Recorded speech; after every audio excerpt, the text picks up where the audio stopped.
Hauge, sudah lama tidak bertemu. Ayo ke sini, kamu datang untuk makan ya? Iya, kamu ada janjian dengan teman? Iya, dia mau menraktirku makan malam ini. Wah, baik sekali. Kenapa tidak ada kabar? Kan sebelumnya kita main bola bareng. Lalu tiba-tiba dia jatuh. Dan dia tidak bernapas. Aku terkejut dan langsung berpikir. Aku pernah belajar CPR sebelumnya. Jadi aku mulai melakukan kompresi dada padanya. Lalu dia dibawa ke rumah sakit. Tidak lama kemudian, dia keluar dari rumah sakit. Dan hari ini dia mentraktirku makan. Benar, tidak bohong. Iya. Tidak mungkin deh, tidak mungkin. Tapi yang kamu sebut tadi itu apa? Apa itu? Kamu tidak tahu. Cepat bilang. Oke, aku yang bilang.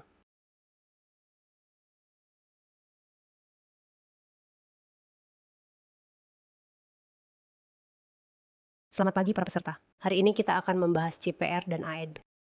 Pertama-tama, mari kita bahas mengapa memilih CPR dan AED. Kalian tahu tidak apa 3 penyebab kematian teratas di Taiwan? Penyakit jantung berada di urutan kedua. Setiap tahun di Taiwan, sekitar 20.000 orang mengalami henti jantung di komunitas dan meminta ambulans pemadam kebakaran. Sementara itu, sebelum ambulans tiba, sebenarnya cara paling efektif adalah CPR dan AED. Penelitian menunjukkan jika CPR dimulai, peluang kelangsungan hidup pasien dapat meningkat 2 kali lipat. Jika kita juga menggunakan AED, maka peluang kelangsungan hidup pasien dapat meningkat 2 kali lipat lagi. Karena CPR sangat penting. Siapa yang akan menjadi orang pertama melakukan CPR? Sebagian besar adalah orang-orang terdekat, yaitu kalian semua. Kalian. Karena CPR dapat memperpanjang waktu kelangsungan hidup organ vital pasien. Waktu menentukan kelangsungan hidup dan kualitas. Semakin cepat kita memberikan CPR kepada pasien, semakin besar manfaatnya baginya. Tentu saja hanya dengan CPR untuk memperpanjang waktu itu bermanfaat. Namun, jika kita bisa menambahkan penggunaan AED, maka hasilnya akan lebih baik. Selanjutnya, mari kita pelajari. Organ mana saja yang dapat terbantu oleh CPR? CPR sangat membantu jantung, paru-paru, dan otak. Dan semakin cepat CPR diterapkan, ketika jantung berhenti, setelah 4 menit, sel-sel otak mulai mati.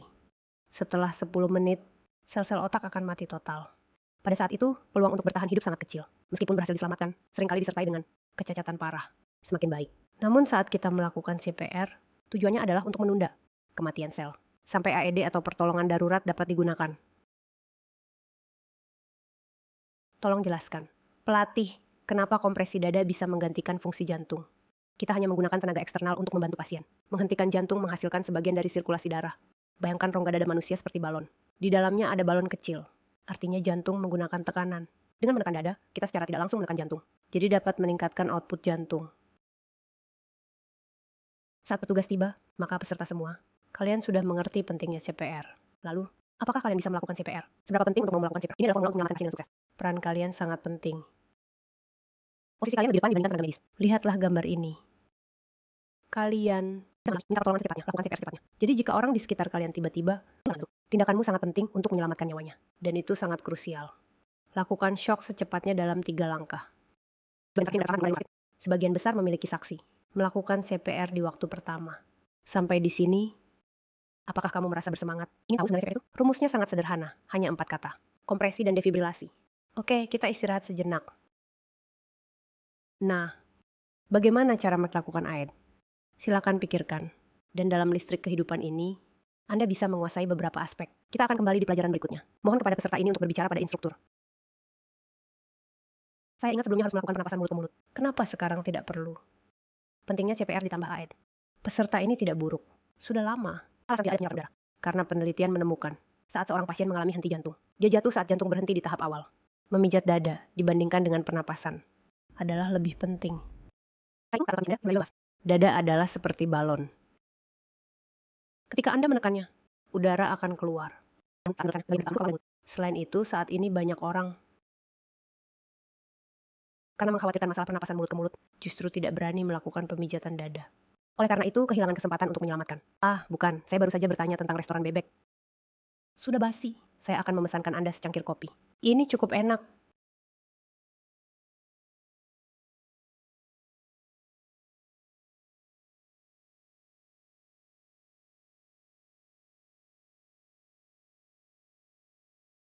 Cobalah. Kopi ini tidak buruk. Oh baiklah, kita lanjut bicara.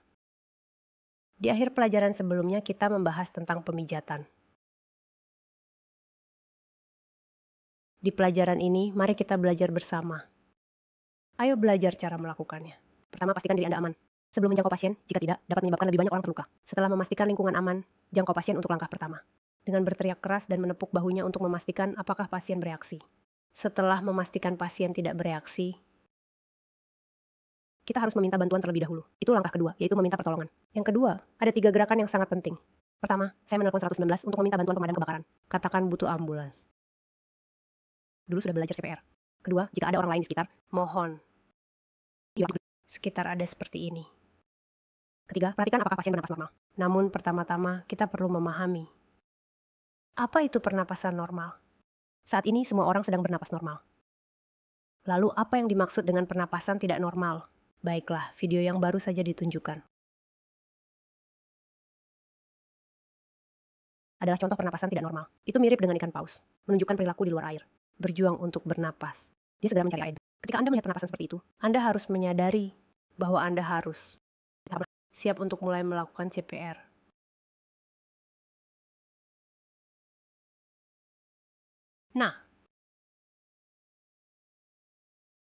Nah, kita perlu bertindak. Instruktur, saya punya pertanyaan. Kenapa tidak perlu memeriksa denyut nadi? Tuan, tolong telepon 119. Tuan, tolong telepon Astu. Alasannya sebenarnya sangat sederhana. Bahkan, jika tidak ada latihan rutin menjadi kebiasaan memeriksa nadi, kami EMT profesional atau petugas medis mungkin akan menghadapi beberapa masalah. Pertama, jika kedua, jadi lain salah sehingga dimakan CPR. Jadi, berdasarkan statistik, B lebih besar dari contoh. Jadi, Anda hanya perlu. Namun jika hanya ada satu orang di lokasi, bagaimana? Jangan khawatir, saat itu Anda tidak perlu mencari defibrilator lagi. Anda hanya perlu menelpon 119 dan akan ada petunjuk dari saksi yang kau jinin dari Jemutu. Anda hanya perlu mengikuti petunjuknya. Oh, baiklah. Lalu Anda juga mengatakan,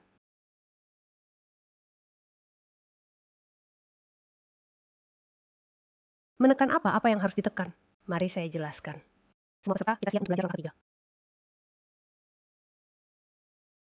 Bebek itu adalah tekanan dada. Ini juga merupakan tujuan utama pelajaran ini. Tekan kuat-kuat. Segera tekan dada kembali. Jangan berhenti. Ini lagu dada. Pertama, kita harus memahami posisi yang akan ditekan. Posisi itu adalah garis antara tulang dada dan puting susu. Titik pertemuan tekan keras untuk kedalaman. 5 hingga 6 cm. Cepat-cepat tekan. Ini tentang kecepatan. 100 hingga 120 kali per menit. Kembali. Pastikan setiap tekanan dapat kembali ke posisi semula. Lihatlah diagram potongan dada babi ini. Ketika kamu mulai menekan dari titik tertinggi dada, pastikan setiap tekanan dapat kembali ke posisi itu. Dan untuk bagian tengah, tekan dada terus-menerus. Tanpa henti. Lihat ini sama. Jika penekanan dada terputus, aliran darah jantung langsung akan menurun. Dan perlu waktu penekanan dada yang berkelanjutan. Untuk mencapai puncak tertinggi. Jadi jika bisa terus menekan, usahakan untuk tetap melanjutkan sekarang. Mari kita lihat bagaimana cara menekan dada yang benar. Tarik napas penuh.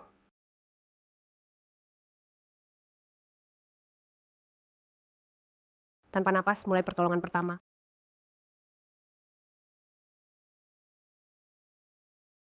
Instruktur, bagaimana saya bisa tahu kualitas tekan dada saya?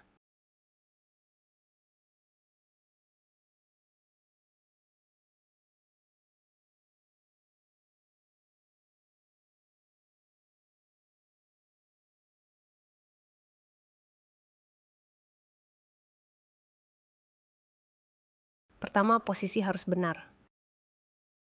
Jangan menyimpang kedua kedalaman. Kamu harus menekan dengan kuat.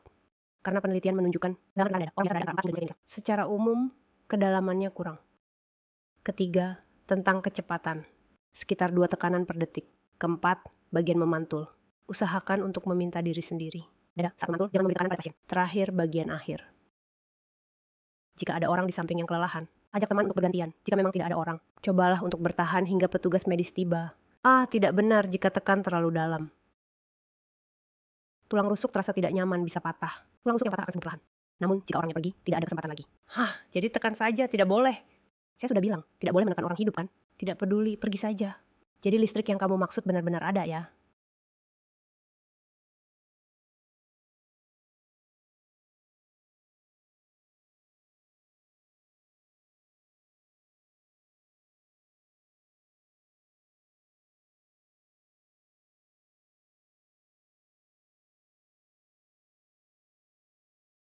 Tentu saja benar-benar ada. Apakah sama seperti di serial TV? Yang tersengat akan kembali hidup. Dengar, saya katakan padamu. Akhirnya, kita akan bicara tentang listrik yang disebut defibrilator. dan napas baru bisa memutuskan tentang CPR. Oke, baiklah, listrik. Merujuk pada elektroda, yaitu menggunakan AED di kelas tentang berbagai jenis AED. Jadi apa prinsip kerja AED? Akan berubah menjadi bergetar, tapi getaran ini tidak efektif. Jantung tidak bisa berkontraksi dengan efektif. Mengalirkan darah keluar. Detak jantung orang normal seperti pada grafik 1, sedangkan kadang-kadang jantung bergetar. Pada saat itu, CPR dapat membantu membuat jantung mempertahankan aliran yang minimal, membiarkan sel jantung memiliki cukup energi. Saat ini AED harus digunakan. Setelah menggunakan AED, detak jantung mungkin berubah menjadi garis pada grafik 3. Pada saat itu, detakan jantung akan diatur ulang. Mengambil perumpamaan dari ponsel. Kadang-kadang ponsel berfungsi aneh atau berjalan sangat lambat. Kita biasanya akan merestart. Pada saat itu, melalui CPR, ada kesempatan detak akan kembali ke mode normal. Jantung. Begitu pula, AED berfungsi untuk me-restart jantung. Bahwa ada banyak jenis AED. Apakah metode penggunaannya juga beragam? Sebelum melihat video demonstrasi, kita harus memberi pemahaman. Ini tidak perlu dikhawatirkan. Langkah-langkah penggunaan AED selalu sama. Dan sangat mudah pada saat yang menghubungkan elektroda. Tempelkan elektroda di dada telanjang pasien. Jangan sentuh pasien yang berbicara. Jangan sentuh pasien.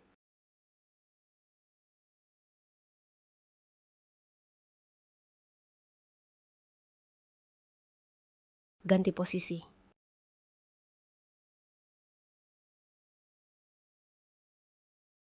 Baik, disarankan kepada pemilik untuk menjauh dalam keadaan CPR. Nah,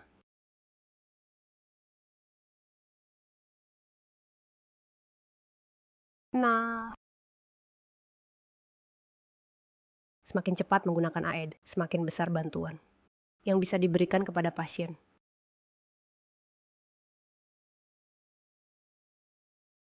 Baik listrik, setelah menyelesaikan teruskan CPR. Buka. Mulai melakukan CPR, itu cara AED. Apakah ada pertanyaan? Silakan instruktur. Pertama, perhatikan gerakan dalam video. Tanyakan saat terjadi aliran listrik.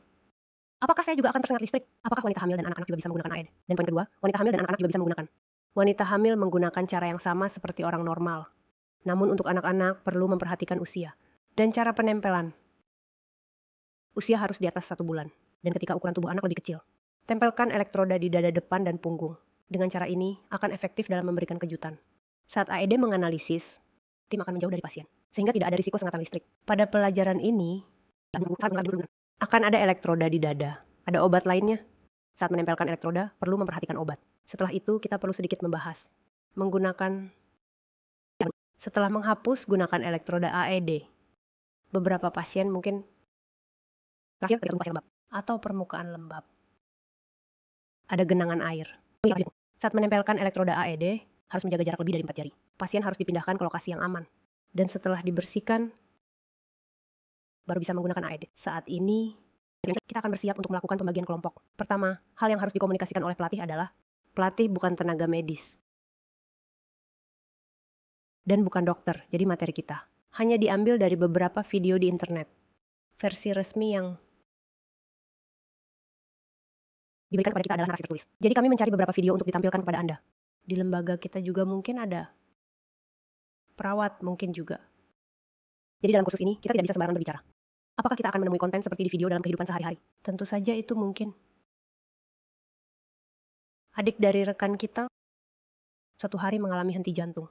Praktik nyata, teman-teman. Hai semuanya, hari ini kami akan dibawa ke ambulans dan dibawa ke rumah sakit agar bisa menyelamatkan nyawa kecil. Jadi di lembaga kita seharusnya semua sudah melihat dan berlatih henti jantung dan waktu yang kritis. Waktu yang kritis adalah 10 menit. Instruktur juga pernah mengikuti pelajaran di kelas kecerdasan di laptop. Sebenarnya itu adalah pengalaman yang cukup baik. Menentukan kualitas resusitasi. Kita harus berbicara tentang pengetahuan dasar pertolongan pertama. Karena di rumah sudah ada anak, ada masyarakat, keluarga, teman. Pejalan kaki, apa artinya ini? Jadi, kita mulai melakukan CPR. Di sini dibahas waktu emas, yang mungkin kapan saja kita perlukan. Tidak tahu kapan akan digunakan. Penyakit jantung adalah penyebab kematian kedua yang sering muncul. Di sini dibahas hal pertama. Harus terlebih dahulu menilai apakah dia sadar. Selanjutnya, hal kedua. Harus menilai apakah dia bernafas untuk pernapasan. Ada pernapasan normal dan tidak normal. Selanjutnya adalah nadi. Video memberitahu kita untuk tidak mengukur nadi, karena bisa menghabiskan waktu. Saya pernah bertanya kepada seorang perawat. Perawat yang sudah pensiun, dia mengatakan mengukur nadi juga tidak terlalu sulit. Di leher kita ada lekukan. Di lekukan itu Anda bisa merasakan arteri. Karena itu dekat dengan pembuluh darah, sebenarnya tidak terlalu sulit. Jadi gambar ini menunjukkan kepada kita perlu melakukan CPR. Menunjukkan bahwa setiap orang harus mempelajari cara melakukan CPR. Detak jantung akan di-reset, karena kaitannya dengan AED, denyut jantung normal dan guncangan jantung. Ia masih berdetak, tetapi pertarungan ini tidak efektif. Mari kita lihat berita selanjutnya. Kota Sinpu, Kabupaten Hasinchu.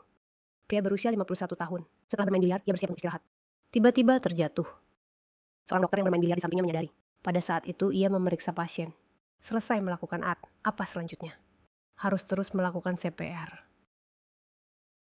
Ada 2 di sini. Kemudian melanjutkan dengan prosedur CPR tingkat lanjut. Setelah 4 kali defibrilasi, pasien berhasil diselamatkan dari ambang kematian. Kami menemukan 3 hal di sini. Yang pertama, dia sangat beruntung. Kebetulan ada dokter di dekatnya. Kedua, dia masih dalam permainan biliar. Ini berarti serangan jantung tidak ada hubungannya dengan olahraga. Baik yang berolahraga maupun tidak dapat mengalami serangan jantung.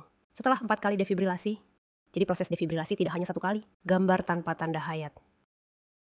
Segera melakukan CPR. Pertolongan pertama, tidak lama setelah itu, petugas pemadam kebakaran yang mendengar perintah misi AED, setelah dirawat di rumah sakit, dia sadar kembali. Selanjutnya, kita masuk ke tema percobaan pertolongan pertama kami. Kursus kami akan membahas perkenalan percobaan pertolongan pertama. Mengenal trauma. Setelah sekali memakai pemanas,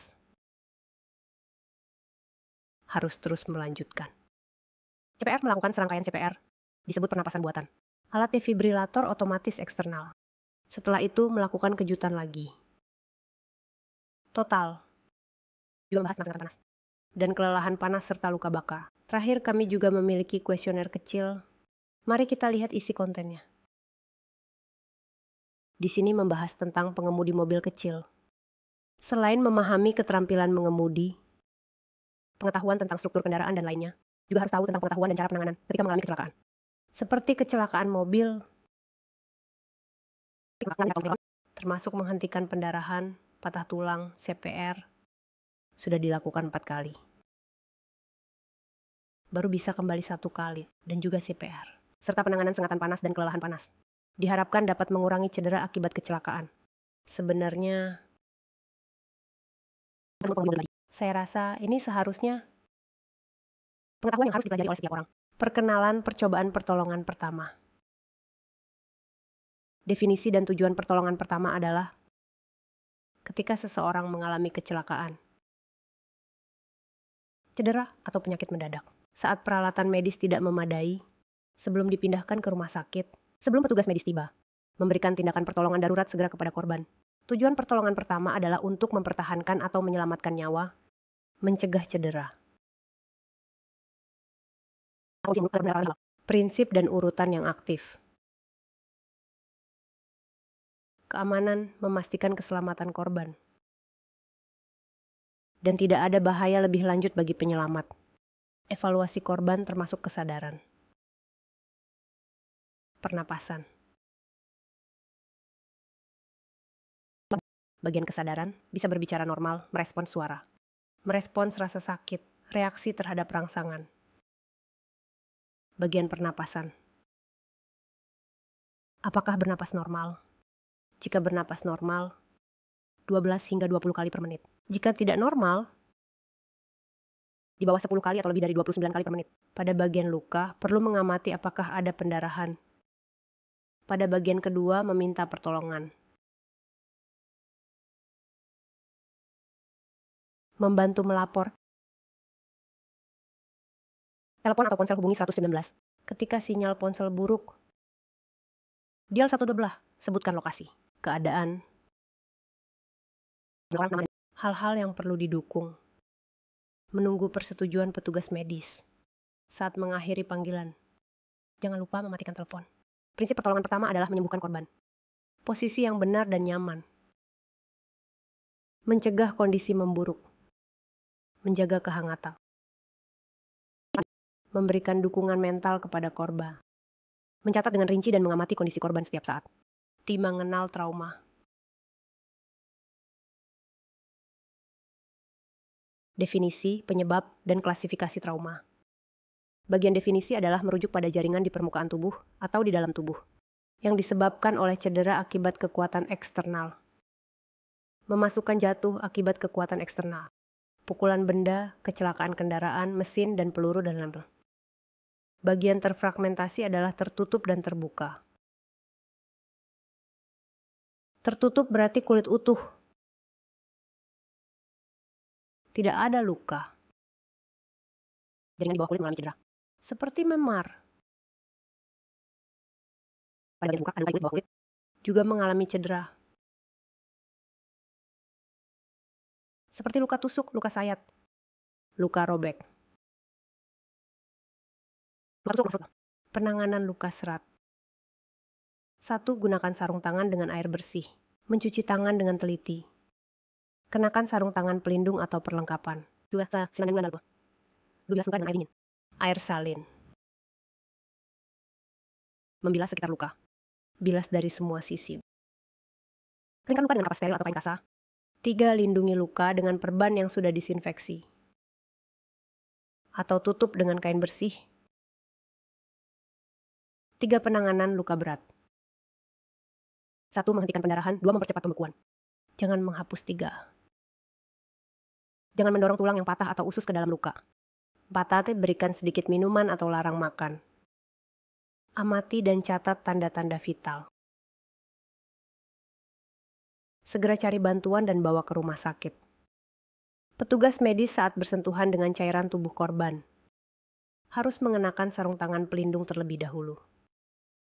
Untuk mencegah infeksi, gunakan teknik menghentikan pendarahan. Selanjutnya, mari kita lihat beberapa metode menghentikan pendarahan yang umum.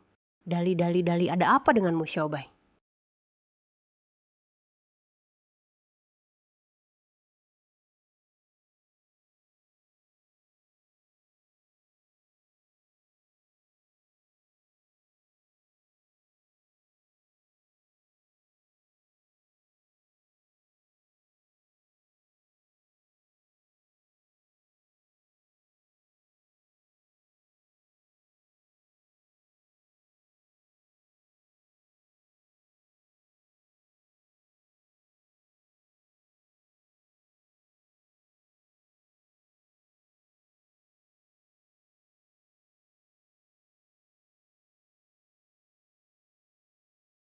Aku sangat kedinginan.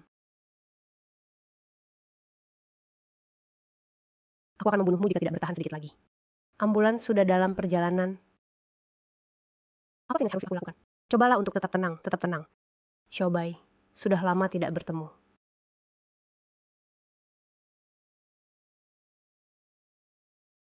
Mengapa kamu terlihat sedikit terbebani? Melihat foto Dali ini, teringat jika aku bisa datang lebih awal mencarimu. Akan lebih baik jika aku belajar keterampilan pengetahuan ekonomi. Dengan begitu, ketika dia terluka, aku tidak akan merasa begitu putus asa.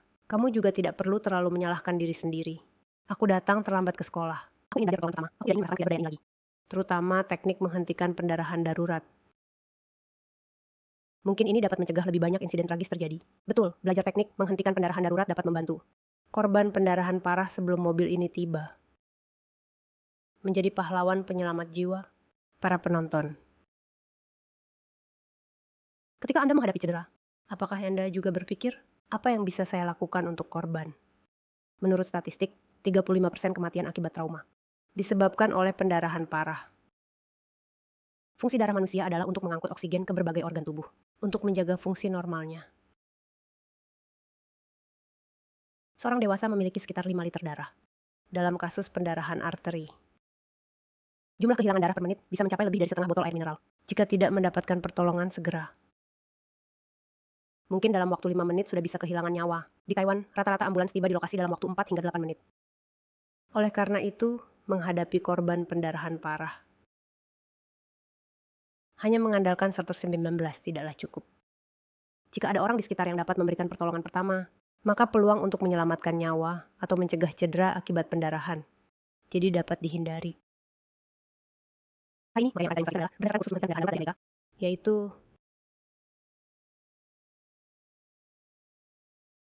berdasarkan diskusi para ahli dalam negeri, teknik menghentikan pendarahan darurat yang dirumuskan. Tujuannya adalah agar lebih banyak orang dapat membantu korban pendarahan parah secara efektif sebelum ambulans tiba dan menyelamatkan nyawa tepat waktu. Coba aku tanya kamu di lokasi kejadian.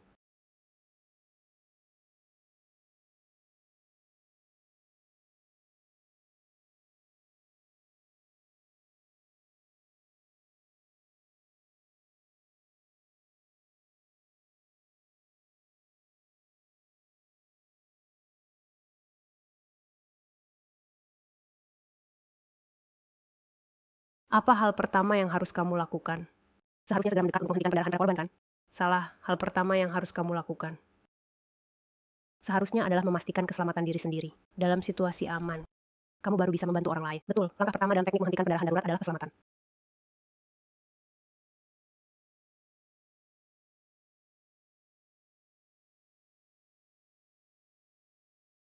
Keselamatan dirimu adalah prioritas utama.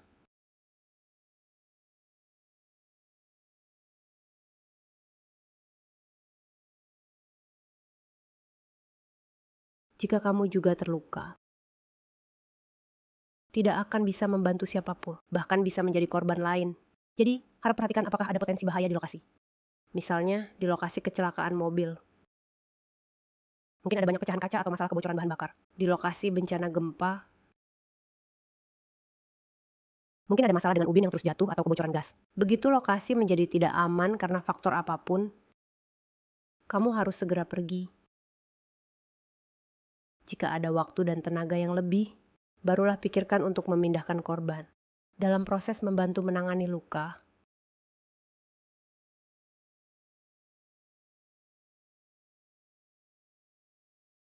bisa jadi akan bersentuhan dengan darah. Jika ada luka di tanganmu, pastikan untuk memakai sarung tangan sebelum melakukan kontak. Jika tidak ada luka dan korban mengalami pendarahan hebat, maka dapat dipertimbangkan untuk segera menangani korban. Selanjutnya, mari kita bahas cara kedua untuk menghentikan pendarahan.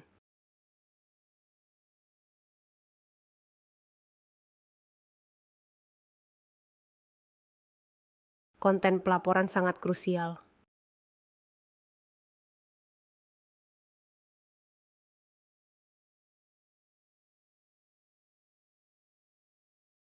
Harus jelas menginformasikan beberapa poin berikut.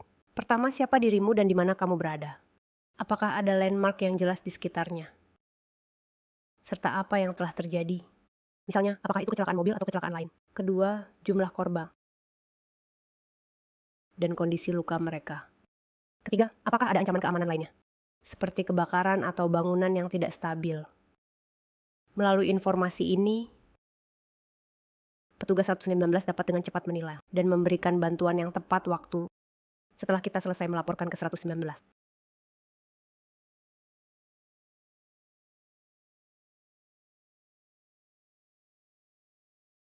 Selanjutnya, kita bisa mulai membantu pasien. Saat ini, kita akan menggunakan cara ketiga untuk mengidentifikasi pendarahan. Periksa apakah ada kondisi pendarahan yang parah. Gunakan code memory spray wet cut spray. Apakah darahnya menyemprot? Apakah ada pendarahan yang terus-menerus? Puisi. Pakai korban sudah basah karena darah. Atau ada genangan darah di lantai. Putus gabungan, putus cabang. Melalui kondisi yang terlihat ini, kita bisa menilai apakah pasien mengalami pendarahan berat. Setelah menilai kondisi pendarahan, harus juga membedakan lokasi pendarahan. Lokasi pendarahan bisa dibagi menjadi anggota tubuh dan tubuh utama.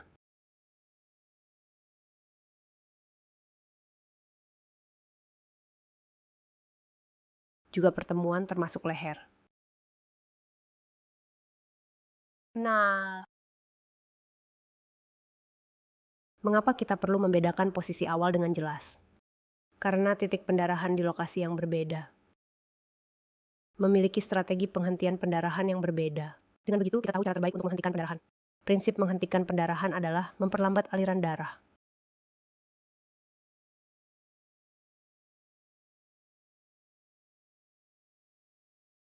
memberi kesempatan bagi faktor pembekuan dalam darah untuk berkumpul, membentuk gumpalan darah, sehingga pendarahan dapat berhenti. Menekan untuk menghentikan pendarahan adalah metode yang paling langsung dan efektif.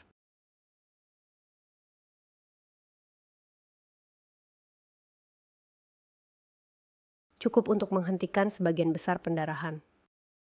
Penekanan langsung tepat di atas lokasi pendarahan. Memberikan tekanan vertikal. Setelah melakukan penekanan, pembuluh darah akan tertekan. Aliran darah terhambat. Faktor pembekuan dalam darah dapat berkumpul.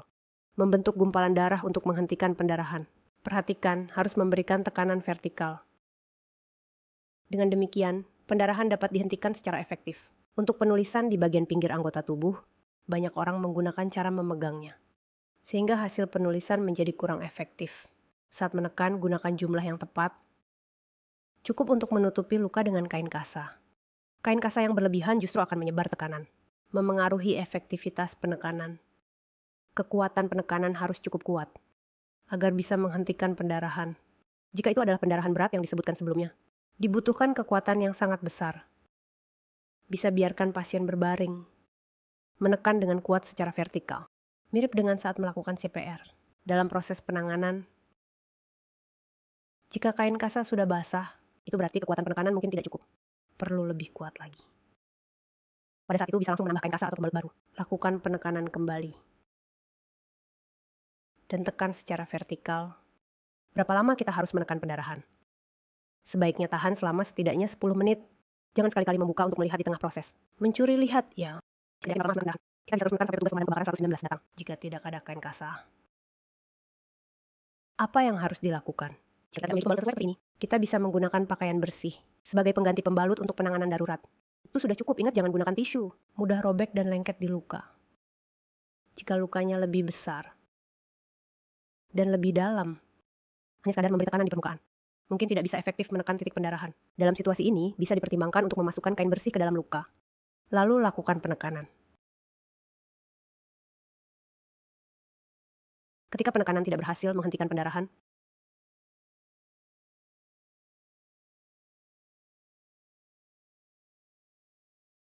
atau jika Anda tidak dapat melakukan teknik ini, maka harus menggunakan turniket. Turniket hanya boleh digunakan untuk pendarahan di ekstremitas. Pendarahan di tubuh dan persimpangan tidak dapat menggunakan ini ketika terjadi pendarahan hebat pada ekstremitas. Menggunakan turniket juga merupakan pilihan yang efektif. Turniket dapat digunakan pada diri sendiri atau orang lain, memberikan penanganan pendarahan yang cepat dan efektif. Saat kita menggunakan turniket, ada beberapa hal yang perlu diperhatikan. Pertama, turniket bisa diikat di atas pakaian tipis. Namun jika bajunya tebal, harus dilepas terlebih dahulu. Kedua, hindari mengikat di bagian tulang menonjol atau persendian. Ketiga, untuk ekstremitas bawah, ingat harus diikat tinggi dan kencang. Jika ada dompet, kunci, koin, dan barang lainnya di saku, harus dihapus terlebih dahulu. Jika tidak, akan memengaruhi efektivitas turniket. Selanjutnya, demonstrasi penggunaan turniket. Kami menggunakan turniket KT generasi ke-7. Sekarang saya akan mendemonstrasikan cara penggunaan turniket diagonal. Letak di tempat penggunaan turniket adalah 58 cm di atas luka. Kita akan memasukkan sabuk melalui loop. Setelah ditarik kencang, pastikan untuk mengamankannya. Kemudian putar pegangan sampai pendarahan berhenti. Selanjutnya, tekan sisa sabuk di atas pegangan. Terakhir, tempelkan penanda waktu di slot yang telah disediakan. Dan tulis waktu penerapannya. Di sini perlu diperhatikan. Turniket dioperasikan dengan cara memutar, pegangan menekan darah sehingga mencapai efek turniket. Oleh karena itu, pasien akan merasa sangat sakit.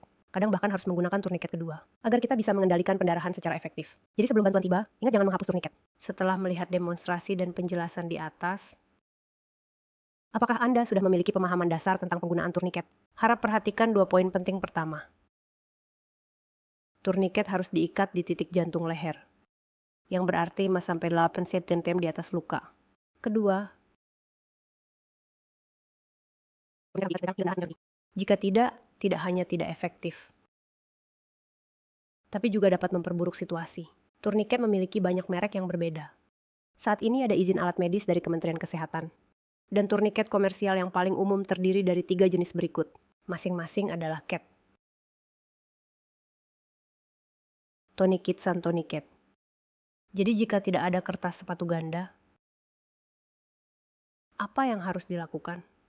Jika dalam situasi mendesak, kita memiliki bahan yang sesuai di tangan, kita bisa membuat turniket sendiri. Bahan apa saja yang diperlukan? Bahan yang dibutuhkan adalah kain dan batang panjang. Kain harus lebar 56 cm.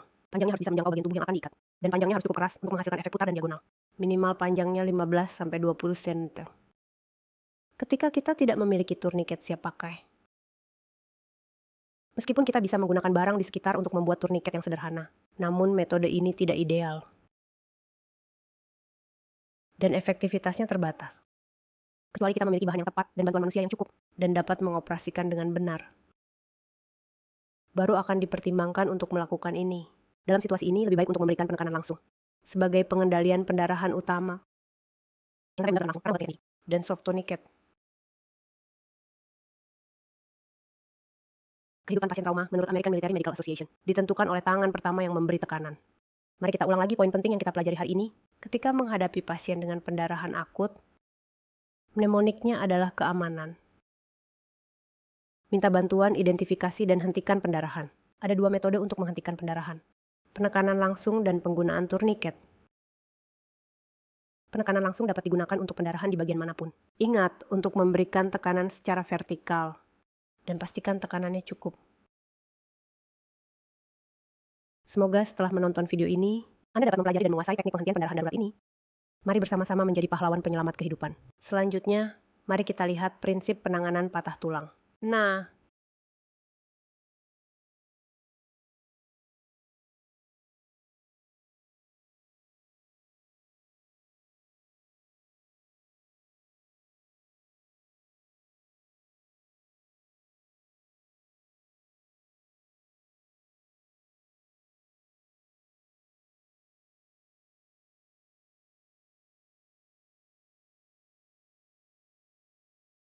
halo semuanya, saya adalah Direktur Rumah Sakit Siuchuan, Huang Shiwei.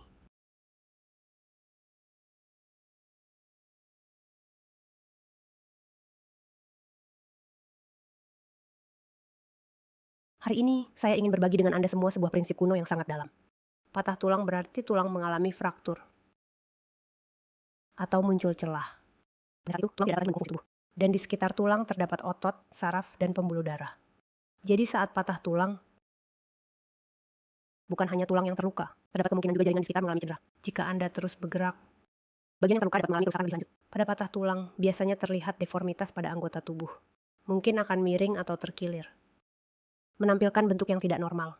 Pada saat itu, Anda dapat menggunakan bantal atau jaket luar. Barang-barang yang lembut ini untuk mendukung area yang terluka. Untuk menghindari gerakan lebih lanjut. Jika ada tangan, cincin atau yang terluka, barang-barang tersebut harus dilepas terlebih dahulu. Agar tidak menyebabkan pembengkakan anggota tubuh yang selanjutnya membuatnya sulit untuk dilepas. Yang perlu diperhatikan adalah prioritas pertama adalah menghentikan pendarahan. Karena pendarahan dapat mengancam jiwa. Setelah kondisi pendarahan stabil, baru lakukan perawatan patah tulang. Terakhir, segera panggil para medis untuk membantu penanganan. Mari kita bersama-sama meningkatkan kesadaran pertolongan pertama. Nama resusitasi jantung paru.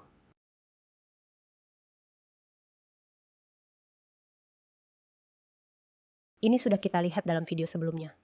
Dr. Singh telah mengatakan sebelumnya. Kami tidak akan mengulanginya di sini. Selanjutnya, mari kita lihat video tentang heat stroke dan heat exhaustion. Halo semuanya, saya adalah Dr. Ye Ruiru dari Departemen Keluarga di Rumah Sakit Chuanghe. Mengingat suhu yang terus meningkat belakangan ini, banyak orang mengalami cedera akibat panas. Oleh karena itu, kami di sini memperkenalkan heat exhaustion dan heat stroke. Pertama, cedera akibat panas dibagi menjadi 3 tingkat.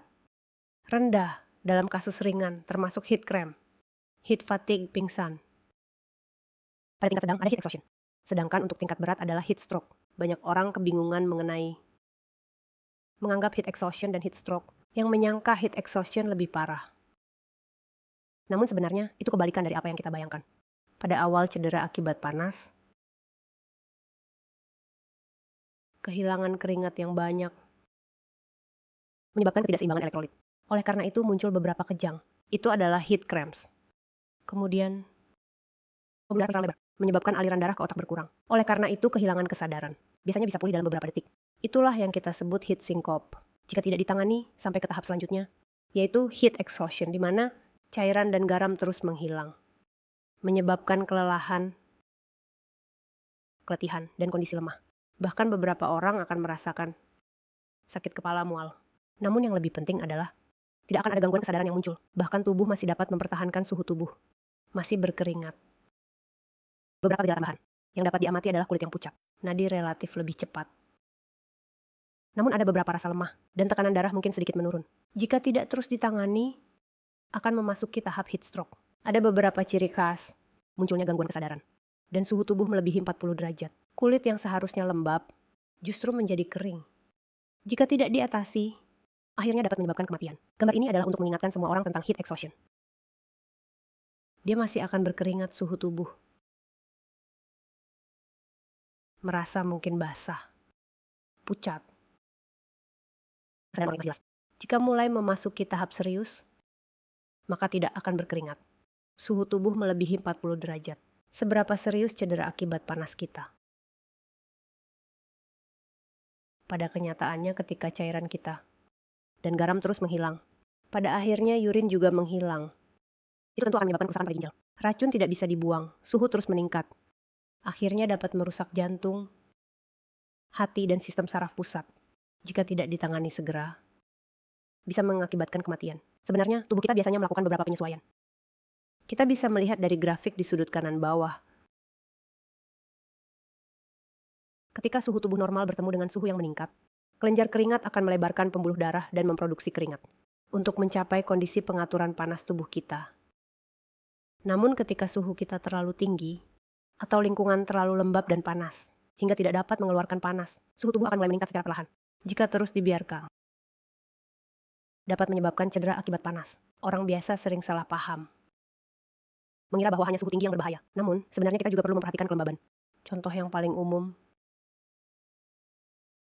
adalah meskipun suhu hanya 30 derajat, jika kelembabannya mencapai 60, sudah masuk ke kategori level bahaya ekstrem. Bahkan jika dalam kondisi hujan, dan kelembaban mencapai di atas 90, mungkin sudah memasuki keadaan berbahaya.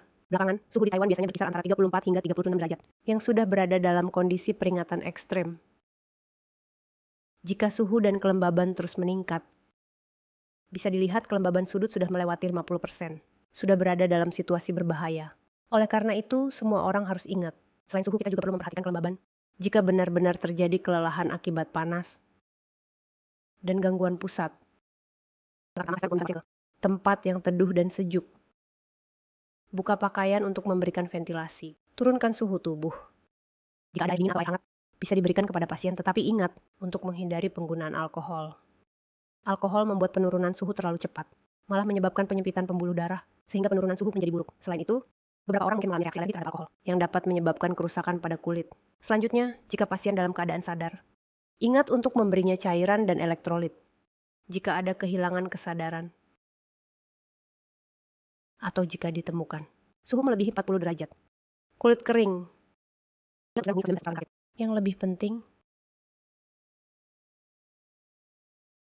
adalah melakukan tindakan pencegahan. Bagaimana cara mencegahnya? Biasanya kita akan mengingatkan anak-anak, orang tua, serta penderita penyakit kronis untuk sangat memperhatikan. Jika ada pengguna obat yang memiliki penyakit mental, juga harus diperhatikan secara khusus, karena dapat menyebabkan cedera akibat panas. Bagaimana cara menghindarinya? Cara terbaik adalah memberikan cairan dalam setiap 20 menit. Suhu air sebaiknya bagaimana? Air panas, air hangat, air dingin, atau air es. Dan beberapa saluran pencernaan tidak mampu. Oleh karena itu kami menyarankan untuk memberikan air dingin. Sekitar berapa derajat? Kami menyarankan suhu 10 hingga 12 derajat untuk air dingin. Selain itu, jika dalam lingkungan lembab dan panas,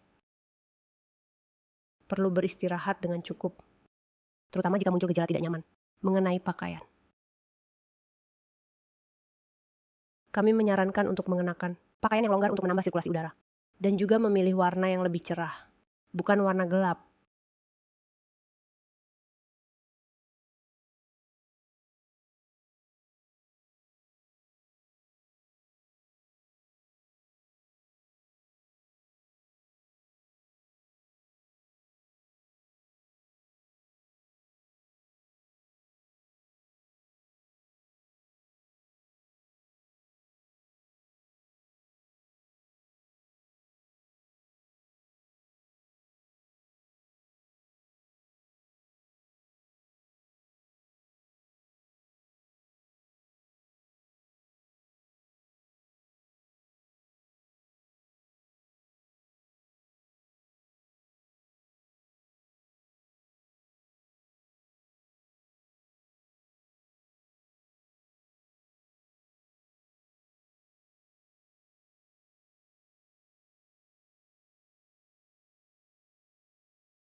Ngay sau khi bắt đầu xối nước, hãy gọi một tàu chín cầu cứu.